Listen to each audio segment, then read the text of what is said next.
Kita buka informasi pertama, saudara. Pasien positif terjangkit COVID-19 di Aceh bertambah 1 orang, sehingga jumlah total pasien positif corona menjadi 5 orang.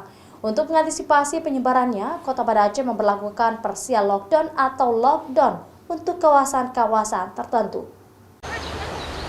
Tim Kesehatan Gugus Tugas Percepatan Penanggulangan COVID-19 Aceh mengumumkan ada 5 orang positif terjangkit COVID-19 di Aceh. Kasus kelima ini adalah seorang pria berusia 22 tahun asal Aceh Besar yang memiliki riwayat perjalanan pulang bulan madu bersama sang istri dari daerah Kuala Lumpur, Malaysia. Pasien kelima ini awalnya memiliki gejala demam, batuk, dan diare, sehingga pada Minggu 22 Maret lalu dia dirawat di ruang RICU RSUD Zainal Abidin, Banda Aceh. Sedangkan sang istri tidak mengalami gejala serupa, namun berstatus sebagai orang dalam pemantauan atau ODP. Karena dalam kondisi normal dan tidak mengalami keluhan yang berat, akhirnya pihak rumah sakit mengizinkan pulang dengan catatan karantina mandiri di rumah.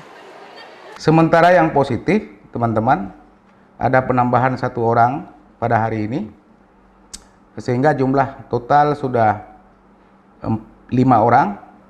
Yang dinyatakan positif pada hari ini adalah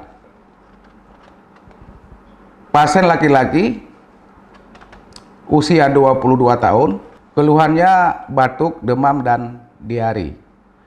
Nah, pasien ini juga memiliki riwayat perjalanan ke wilayah transmisi, yaitu di Malaysia bersama istrinya. Bertambahnya pasien positif, Kota Banda Aceh memberlakukan parsial lockdown dengan menutup beberapa kawasan. Bahkan sudah memberlakukan jam malam. Bagi siapa yang masih berkeliaran di malam hari akan ditindak oleh pihak keamanan. Nova Mistayanti, Kompas TV, Banda Aceh.